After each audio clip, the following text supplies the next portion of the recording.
Good morning, good afternoon, good evening everyone. आशा करती हूँ कि आप सबका पढ़ाई बहुत अच्छे से चल रहा होगा। अभी जैसे कि हमने पास्ट क्वेश्चन पेपर्स का सीरीज स्टार्ट किया था, तो उसी तरह से अभी हमने जो लास्ट टू चैप्टर्स का किया, जैसे कि ईसॉप और बायबैक का अपलोड किया है, तो वो 2 चैप्टर्स हो गए। तो अभी मैंने सोचा कि थोड़ा एएस करते हैं। तो क्या मतलब ऐसे, मतलब जब चैप्टर्स और एएस दोनों हम साथ साथ में करते रहेंगे तो फिर अच्छा होगा, नहीं तो फिर पूरा चैप्टर्स या पूरा एएस बोर हो जाएंगे। मैं तो ऐसे ही करती हूँ। एंड मैं आप लोगों को भी ऐसे रेकमेंड करूंगी कि दोनों का मतलब ऐसे मिक्सचर रखना, कि कभी चैप्टर कभी एएस। सो चलो अभी डायरेक्टली हम एएस पे जाते हैं। ओके।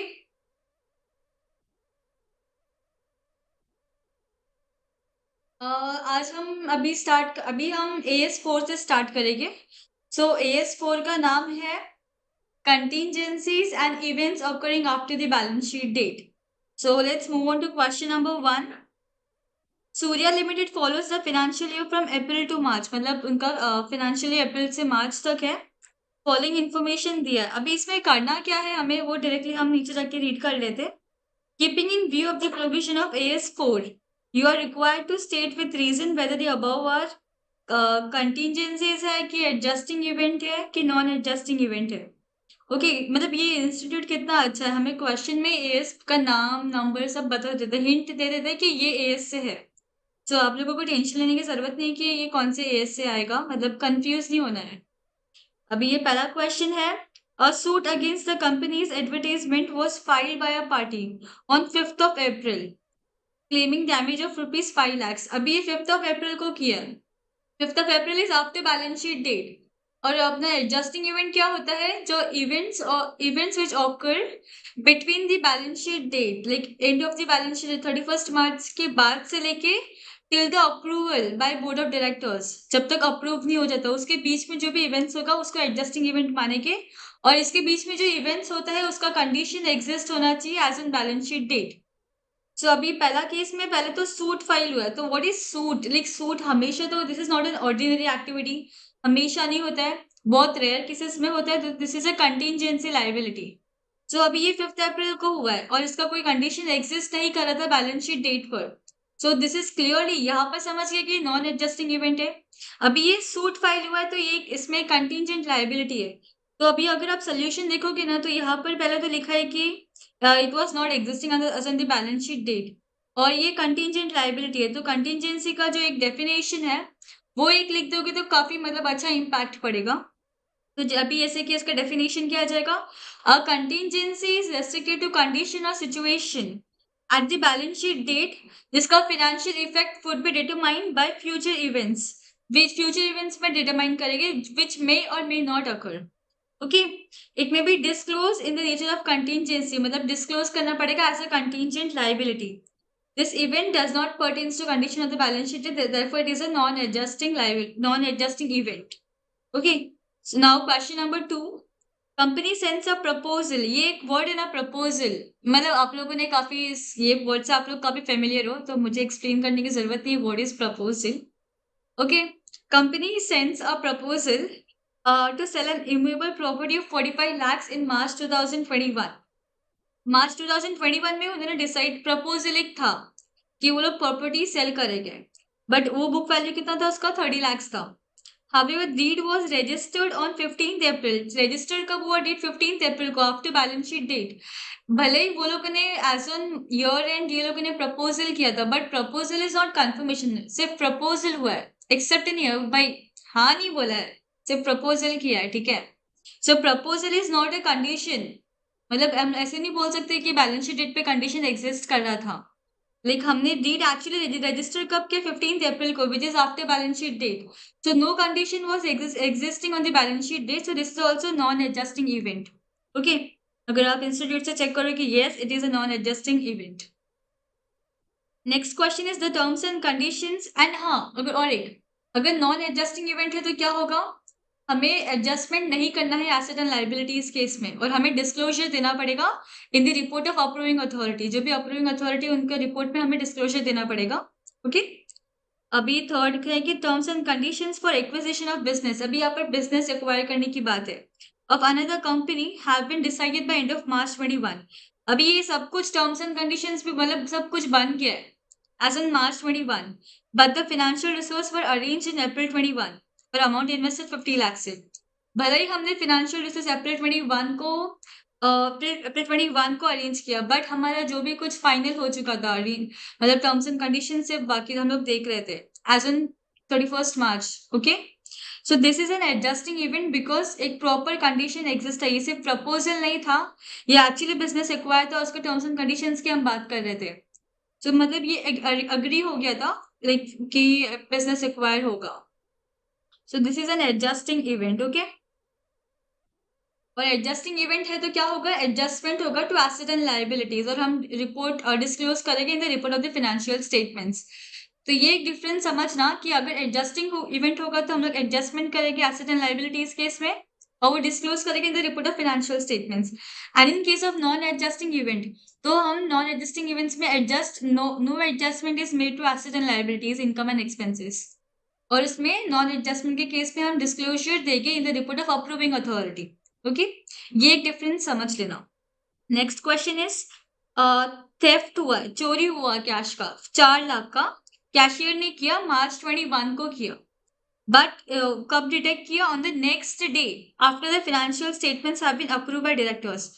अभी हम एडजस्टिंग इवेंट कब बोलेंगे, मतलब end of the balance sheet date से लेके जिस दिन अप्रूव करता है अप्रूविंग अथॉरिटी, उसके बीच में अगर कोई इवेंट ऑकर होता है और उसका कोई कंडीशन एक्सिस्टिंग है बैलेंस शीट डेट पे, तब वो एडजस्टिंग इवेंट होता है। बट यहाँ पर तो उसने कब डिटेक्ट किया, जब फाइनेंशियल स्टेटमेंट्स अप्रूव हो गया अप्रूविंग अथॉरिटी से। सो दिस इज लाइक बहुत बाद में हुआ है। सो ये एक सामने सामने समझ में आ रहा है कि नॉन एडजस्टिंग इवेंट है because it is detected after the financial statements approved by the approving authority. Okay, directors is the approving authority. Okay, so हम एक बार क्वेश्चन एक बार चेक कर लेंगे। yes it is a non adjusting event. Okay, अभी last है कि a major fire has damaged the assets in a factory on 5th of April. Fire occur होता है 5th of April को after balance sheet date. Okay, मतलब ये fire तो balance sheet date के बाद ही ऑकर हुआ है, तो अभी हमें तो पता नहीं था, उसका कोई कंडीशन में एग्जिस्ट नहीं की, मतलब वो बोल के आएगा कि मैं ठीक है मैं 5 अप्रैल को मेरा आग लगने वाला हूँ, ऐसा कुछ बोल के तो नहीं आएगा ना। सो ये बहुत अनप्रिडिक्टेबल था, 5th अप्रैल को आग लगा। बट इसमें ये है कि however the assets are fully insured. अभी ये मेजर फायर है, ये देखिए ये वर्ड जो है ना मेजर फायर, मतलब इसमें ना एक फंडामेंटल अकाउंटिंग असम्पशन जो है गोइंग कंसर्न का वो इफेक्ट हो सकता है, बट यहाँ पर एसेट्स को फुल्ली इंश्योर किया है। ओके, तो यहाँ पर एसेट्स को फुल्ली इंश्योर किया। फर्स्ट ऑफ ऑल ये कंडीशन एग्जिस्टिंग नहीं था बैलेंस शीट डेट पे, this is a non adjusting event. सिर्फ डिस्क्लोजर देना पड़ेगा कि फायर लगा था और उसका लॉस इज कंप्लीटली इंश्योर्ड, ठीक है, इन the report of approving authority. ठीक है, ये नॉन एडजस्टिंग इवेंट है, इसलिए हम इसका डिस्क्लोजर अप्रूविंग अथॉरिटी के इसमें देंगे। Got it? सो ये हम खत्म करते हैं question number 1। Let's move on to question number 2 without wasting any further time. As per provision of AS4, you are required to state with reasons whether the following are adjusting or non-adjusting. और ये इसका accounts कब approve हुआ, on 10th of July। इसका year end 31st March 21 है, approval date is 10th of July 2021। अभी equity dividend था 2021 का, वो डिक्लेयर हो गया। ये declare is like same word, declare करना एंड एक्चुअली देना पेमेंट करना इज वेरी डिफरेंट। जैसे कि पहले के केस में प्रपोजल था, तो प्रपोजल से प्रपोज किया था, और इस केस में डिक्लेयर है at the rate of 7% on 15th of May. This is after balance sheet date but before approving of before the date of approval. So ये डिक्लेयर किया, मतलब वो भी डिक्लेयर किया after balance sheet date. So this is non-adjusting event because no condition was existing as on the balance sheet date. So this is a non-adjusting event. Okay, ये गलती से लिखा है मैंने यहाँ पर adjusting, but ये this is non-adjusting event. Okay, फिर नेक्स्ट क्वेश्चन नेक्स्ट है कि on 5th of March 21 53,000 cash was collected from a customer, but deposit नहीं किया कैशियर ने, मतलब उसने ले लिया कस्टमर से बट डिपॉजिट नहीं किया 5th of March 21 को। तो फ्रॉड को डिटेक्ट कब किया, 22nd of June 2021, और अपना मतलब before date of approval 10th of July को अप्रूवल डेट था, 10th of July को 22nd of June को ही डिटेक्ट कर लिया। सो मतलब इसका कंडीशन एग्जिस्टिंग था बैलेंस शीट डेट पे। ओके, और इसका डिटेक्ट भी किया है before the date of approval. So this is an adjusting event. Got it? और एडजस्टिंग इवेंट तो हमें एडजस्टमेंट करना है एसेट एंड लायबिलिटीज में, और डिस्क्लोज करना पड़ेगा in the report of financial statements. Next is one building got damage due to occurrence of fire. एक डैमेज हो गया फायर की वजह से ऑन 23rd of May 2021, और लॉस कितना 81 lakhs, लाइक मेजर लॉस है। मतलब अभी फायर लगना is a major major thing, okay. और ये हुआ कब? आफ्टर आफ्टर आफ्टर लाइक जब भी बैलेंस शीट डेट बनने के बाद हुआ है, ओके। तो यहाँ पर पहले तो ये बैलेंस शीट डेट के बाद ऑकर हुआ है, तो this is a non adjusting event because no condition was existing as on the balance sheet date. So पहले तो ये नॉन एडजस्टिंग इवेंट हो जाएगा। फिर अभी अभी यहाँ पर लास्ट केस में हमने देखा था कि वो इंश्योर था फुल्ली, इसके प्रीवियस क्वेश्चन में। बट अभी ये केस में हम देख रहे हैं कि कहीं भी इंश्योर्ड ऐसा कुछ लिखा नहीं है। तो यहाँ पर अभी अपना fundamental accounting assumption of going concern effect हो रहा है। तो हमें ना ये एक पैरा है ना, ये आप रट लो। ये अगर आपने पैरा लिखा और आपके एग्जामिनर ने ये क्वेश्चन में आपके आंसर में देखा, तो आपको लाइक वेरी गुड, आप बहुत ये पर्टिकुलर क्वेश्चन में बहुत अच्छा मार्क्स, फुल मार्क्स आने के चांसेस है, okay.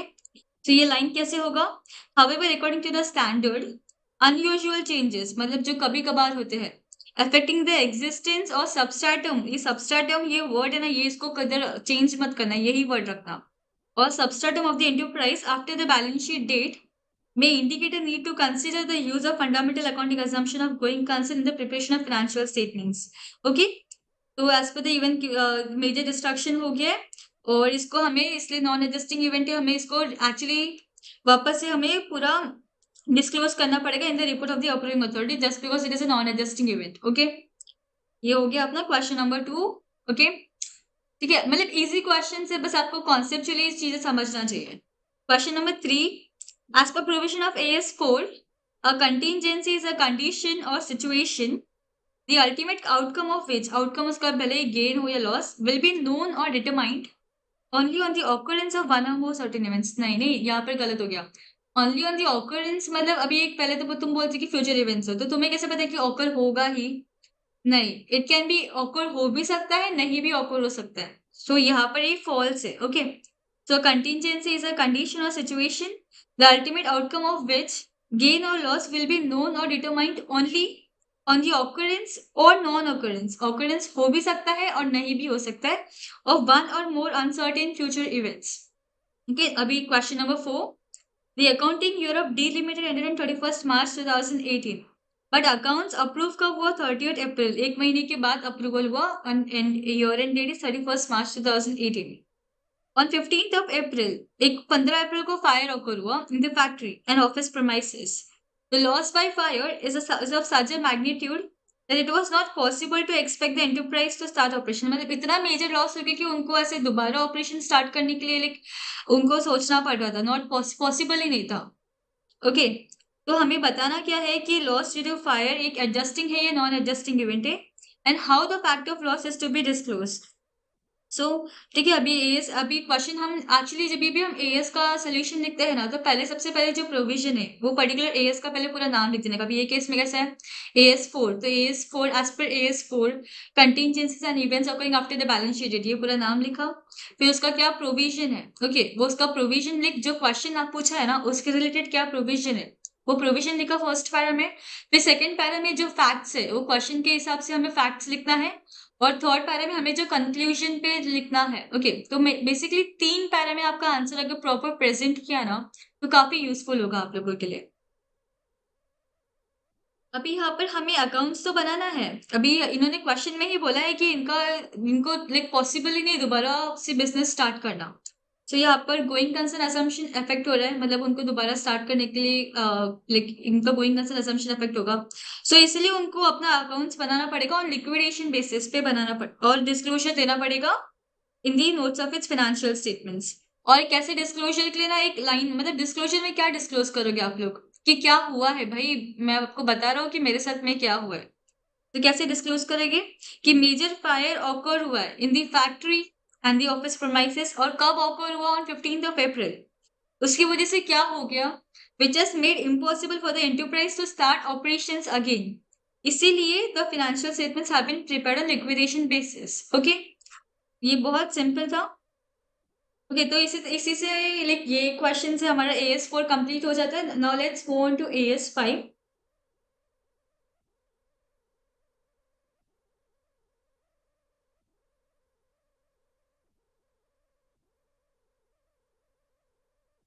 Now let's move on to next AS, that is net profit or loss for the period, prior period item and changes in accounting policies. मतलब ये नाम है कि क्या है? ये तो अपना वो धमाल मूवी जैसा था कि सुब्रमण्यम, वो नाम था ना, वो सीन था ना, माँ क्या नाम था उसका? आदि मानव, मानव नाम था ना, है ना सर?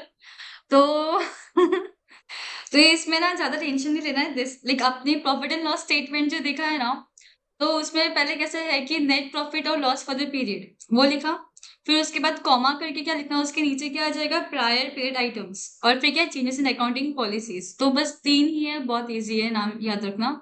नाम सिर्फ आप लोग याद रखना, मेन इंपॉर्टेंट है। लिखोगे तो काफी मतलब हेल्पफुल होगा मार्क्स स्कोर करने के लिए। तो क्या नाम है AS5 का, नेट प्रॉफिट और loss for the period, prior period items and changes in accounting policies. तो ठीक है, अभी क्वेश्चंस पे मूव करते हैं। State whether the following items are examples of changes in accounting policy है, changes in accounting estimates है, ये extraordinary item है, ये prior period item है, ये ordinary activity है। क्या है क्या ये, तो वो बताना है। अभी actual bad dates actually नीचे से अपन डायरेक्टली करते हैं, ठीक है। Actual bad dates turning out to be more than provision. Bad dates हमने मतलब सोचा था कि इतना होगा, बट वो उसके और उसके अकॉर्डिंग प्रोविजन बनाया था, बट बैड डेट्स उससे ज्यादा हो गया, मतलब हमने जो एस्टिमेट किया था उससे ज्यादा हो गया। तो this is change in accounting estimates. ज्यादा दिमाग नहीं लगाना है अपने को, बस सिंपल तरीके से सोचने का है, ठीक है। This change in accounting estimates. Next क्या, change from cost model to revaluation model for measurement of carrying amount of PP. मतलब कॉस्ट मॉडल से रिवैल्यूएशन मॉडल में चेंज किया। So as per AS10 PP आपने किया रहेगा ग्रुप 1 में, तो उसके हिसाब से अगर हम कॉस्ट मॉडल से रिवैल्यूएशन मॉडल में चेंज करते हैं तो this is change in accounting policy. Okay, this is change in accounting policy. अभी government grant receivable as compensation for expense incurred in previous accounting period.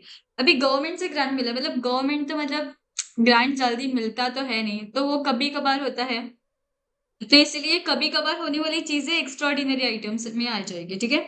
Next is trading operating lease as finance lease. Operating lease था बोलो और आपने finance lease treat कर लिया, तो ये गलती हो गई ना। तो एक बात याद रखना कि अगर गलती होती है या फिर कुछ ओमिशन या कुछ छूट जाता है पीछे, तो ये दोनों केस में प्रायर पीरियड आइटम होगा। तो ये गलती है, इसलिए प्रायर पीरियड आइटम है। ओके, और capitalization of borrowing cost and working capital. अभी ये भी एक गलती है, मतलब हमने कैपिटलाइज किया borrowing cost and working capital को, जो कि हम ऐसा नहीं कर सकते। Interest on working capital is not eligible for capitalization, got it.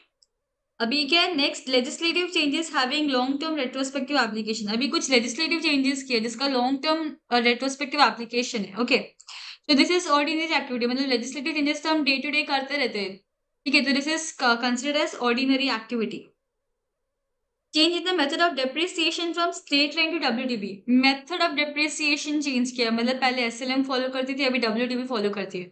तो ये मेथड चेंज किया, तो एज पर AS10 PP उसके हिसाब से अगर मेथड ऑफ डिप्रिसिएशन चेंज करते हैं तो this is change in accounting estimates not in accounting policy. अगर मॉडल चेंज करते हैं तो वो अकाउंटिंग पॉलिसी में चेंज आएगा, और अगर मेथड चेंज किया है डिप्रिसिएशन का, this is change in accounting estimates. ये कंफ्यूज मत होना, इसका ध्यान रखना। अभी गवर्नमेंट ग्रांट बिकमिंग रिफंडेबल। अभी ये तो मतलब समझ ही गया होगा, गवर्नमेंट ग्रांट रिफंडेबल मतलब ये कभी कभार होने वाली चीज है, तो ये एक्स्ट्राऑर्डिनरी एक्टिविटी आ जाएगा। Okay, extraordinary item, sorry activity नहीं, ठीक है। फिर अप्लाइंग 10% डेप्रिसिएशन इंस्टेड ऑफ 15%। 15% लगाना था बट गलती से 10% का लगा लिया, तो ये गलती हो गया ना हमसे, तो ये क्या हो जाएगा, प्रायर पीरियड आइटम। फिर change in useful life of fixed assets. Useful life में चेंज किया। पहले मैंने सोचा था कि ये 10 साल चलेगा, मतलब मैंने एस्टिमेट किया था 10 साल चलेगा, बट ये चला 15 साल। तो this is simply change in accounting estimates, got it. बहुत इजी है, बहुत स्कोरिंग है, तो आप लोग बहुत अच्छे से कर सकते हो। Now let's move on to question number 2. As per the provision of AS5, extraordinary items should not be disclosed in the statement of profit and loss as a part of net profit and loss for the period. गलत गलत गलत। Extraordinary item को हमें profit and loss में disclose करना पड़ता है, उसका नेचर क्या है, उसका अमाउंट क्या है, ओके, और उसका इम्पैक्ट क्या हो रहा है उसका करंट प्रॉफिट एंड लॉस में। ओके, सो एक्स्ट्रॉर्डिनरी आइटम को हमें डिस्क्लोज करना पड़ता है, बेसिकली ये कंक्लूजन है। Question number 3 is PQ Limited is in the process of finalizing its account for the year end 31st March 18 और कंपनी को अपना एडवाइस चाहिए। वाह। अभी goods worth ₹5 lakhs were destroyed due to flood in September 2015. A claim was lodged with insurance company but no entry was passed in the books for insurance claim in the financial year 15-16. In March 2018, the claim was passed and the company received a payment of rupees 3,50,000 against the claim. Explain the treatment of such receipt in final accounts for the year end 31st March 2018. So ये actually हमें इसका book पास कब करना चाहिए था entry? पहली बात तो ये फ्लड आया था, कब आया था? 2000 सितंबर 2015 में आया था, तो हमें इसका एंट्री पास करना चाहिए था 15-16 में, ओके। बट हमारे हमने पास कब किया? ओके, 3,50,000 का एक तो पेमेंट मिला और हमने पास इसको कब किया? मार्च 2018 में। तो हमने ओमिशन किया था, हमने हमने लाइक एंट्री पास नहीं किया था। This is simply a prior period item, got it? अभी next question is company created a provision for bad debts at 2.5% debtors, okay, 17-18 में। फिर सब्सिक्वेंटली एक रिव्यू आया of the credit period allowed and financial capacity और company ने decide किया to increase the provision to 8%। पहले 2.5% था, फिर कंपनी ने डिसाइड किया कि 8% अभी करेंगे 31 मार्च 2018 में, और वो अकाउंट्स अभी तक अप्रूव नहीं हुआ था बोर्ड ऑफ डायरेक्टर्स से, ओके। और while applying the relevant provision accounting standards, इसको हम एक्स्ट्राऑर्डिनरी आइटम माने कि प्रायर पीरियड आइटम माने? अभी एक्चुअली मुझे तो ऐसा लग रहा है कि ये एक्स्ट्राऑर्डिनरी आइटम भी नहीं है और प्रायर पीरियड भी नहीं, क्योंकि एक्स्ट्राऑर्डिनरी होने के लिए कभी कभार होना चाहिए। अब ये प्रोविजन में चेंजेस होना, this is very normal in business, okay. और प्रायर पीरियड आइटम के लिए ये एरर, ये कुछ गलती तो नहीं दिख रहा है मुझे कुछ, मतलब ये एक एस्टिमेट होता है, ओके। और ओमिशन भी नहीं दिख रहा है क्योंकि ये करंट ईयर की, मतलब करंट ईयर की ही बात कर रहे हैं हम, ओके। तो ये बेसिकली चेंज इन एस्टिमेट से, मतलब 2.5% से अभी एस्टिमेट किया कि हमें 8% डेट प्रोविजन करना चाहिए। तो this is a change in accounting estimates and neither a prior period item nor extraordinary item, और इसका जो भी इफेक्ट होगा हमें प्रॉफिट एंड लॉस में दिखाना पड़ेगा as on the year end, okay. Now let's move to question number 4. TQ Cycles is in the manufacturing of bicycles, a labor-intensive manufacturing sector. But in April 2022, the government enhanced the minimum wages payable to workers with retrospective effect from 1st January 2022. Okay? Due to legislative changes, the additional wages for the period from Jan to March amounted to 30 lakhs. Okay? The management asked the finance manager to charge 30 lakhs as prior period items. I don't think so prior period items because it's not an error, not an omission. Let's see आगे क्या होता है. While finalizing statement for the year 2022-23, further, the finance manager is of the view that the amount being abnormal should be disclosed as extraordinary item in the profit and loss account. पहले तो ये बोलते हैं कि ये prior period है, फिर बोलते हैं एक्स्ट्राऑर्डिनरी। भाई मैनेजर कर क्या रहा है तू? हाँ, तो अभी पहले तो इंट्रोडक्शन में लिख देने का एज पर एस 5 नाम क्या था? नेट प्रॉफिट और लॉस फॉर द पीरियड, बिना देखे बोलने की कोशिश कीजिए। नेट प्रॉफिट और loss for the period, prior period items and changes in accounting policies, okay. तो प्रायर पीरियड आइटम होता क्या है? Income and expenses which arise in the current period as a result of error or omission in the preparation of financial statements of one or more prior periods, okay. अभी यहाँ पर हमें full amount of wages payable to workers will be treated as expense, क्योंकि this is not a prior period item. ये हम इसी साल की बात करें, ये एरर भी नहीं हुआ है किसी भी तरह से और ओमिशन भी नहीं हुआ है। गवर्नमेंट ने सिर्फ एक न्यू क्लॉज लाया कि वो वेजेस देगी रेट्रोस्पेक्टिव इफेक्ट से। तो this is to be treated as normal expenses. और जो उसने मेंशन किया था कि additional wages is an expense arising from ordinary activity of the company, तो such an expense does not qualify as an extraordinary item because ये हम ऐसे नहीं कि कभी कभार होता है, okay. This is not an extraordinary item, इसलिए finance manager is incorrect in treating increase as extraordinary item, okay. और एक्चुअली हमें ना एज पर AS5 जब भी कोई item of income and expense with in profit and loss from ordinary activity are of such size, nature or incidents that their disclosure is relevant to explain the performance of the enterprise, उसको हमें separately disclose करना चाहिए। तो इसलिए additional wages of 30 lakh should be disclose separately in the financial statements. उसका separate disclosure देना पड़ेगा in the financial statements for the year end 31 March 2023, okay. So यही से यहाँ पर ही हम अपने AS5 का कंप्लीट करते हैं। तो आज हमने किया AS4 और AS5। आप ये लेक्चर्स अच्छी तरह से देख लेना, ओके। बाकी हम दूसरा AS नेक्स्ट लेक्चर में करेंगे, ओके। तो thank you so much guys.